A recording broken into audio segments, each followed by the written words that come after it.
Bonjour à tous et à tous, aujourd'hui on se retrouve pour une nouvelle vidéo. Et aujourd'hui on parle des 14 mains de Shigaraki. C'est parti.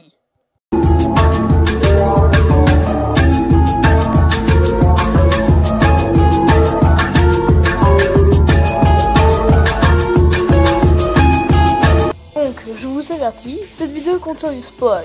Si vous n'avez pas lu le chapitre 238, et bah partez vite, car ça va spoiler. Bon. Donc, après le chapitre 238, Shigaraki est enfin libéré de ses entrailles.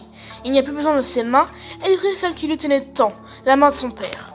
À cause de son combat féroce contre Redestro, toutes ses mains furent détruites. Enfin, c'est ce qu'on croyait, jusqu'à ce que le chapitre 240 sorte. Il s'avère en fait qu'une de ses mains ait survécu. Comme le dit Spinner, c'est un miracle. En fait, car elle a survécu à la désintégration et au décombre causé par le combat. Et je ne crois pas que cette main ait survécu par hasard. Donc, Shigaraki a 14 mains au total, tous dispersés sur le haut de son corps. La première est le plus connu de tous, celle de son père qui se trouve sur son visage. Les deux mains autour du cou appartiennent à sa mère. Les 4 mains sur ses 2 avant-bras sont celles de ses grands-parents. Et les 2 mains sur ses poignets sont celles de sa sœur Anna. La famille est au complet. Maintenant, il ne reste plus que les mains des 2 malfrats qui se situent du coup sur les 2 côtes de sa poitrine et sur ses épaules.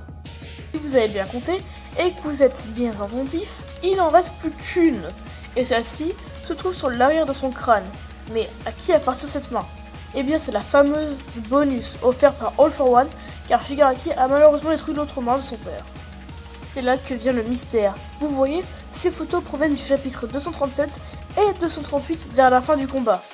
La dernière main restante de Shigaraki est cette fameuse main bonus. Eh bien, je ne pense pas que ce soit une simple coïncidence. En effet, car je pense que cette main bonus qui a survécu au combat est actuellement sur le visage de Shigaraki. Mais une question nous pose, à qui appartient cette main? C'est encore un mystère, mais je ne pense pas que cette main soit la main d'une simple inconnue. Nana Shimura. Et si cette main appartenait à Nana Shimura? Nana fait partie de la famille à Tenko. De plus, nous savons que c'est All for One qui l'a assassiné. Alors le mettre sur Tenko ne serait pas une énorme surprise. J'aimerais beaucoup le fait que Tenko pourrait le savoir vers la fin du manga. Imaginez l'ironie et le côté symbolique qu'il pense. La main de la seule héros dans la famille est également le mentor de All Might. La main d'un ancien ennemi d'All for One. All for One aurait pris la main de l'un de ses anciens ennemis, c'est aussi possible. Nous savons à quel point All for One est sadique et minutieux, dont le contraire m'étonnerait. La main d'un total random. C'est aussi possible, mais honnêtement, je ne vois pas l'intérêt de montrer l'importance de cette main et de ne pas dévoiler son identité, pour qu'elle soit d'un total inconnu. Pour moi, cette possibilité n'est pas du tout envisageable. Quoi qu'il en soit, cette main est vraiment mystérieuse pour moi, car cette dernière survit à tous les attaques. C'est la seule main qui accompagne Shigaraki pendant presque tout le combat, et elle disparaîtrait d'une case à l'autre sans savoir comment. Et elle fait apparition après le combat de Shigaraki. Il accepte de la porter sur son visage, alors qu'il avait normalement fait une croix dessus. C'est très louche.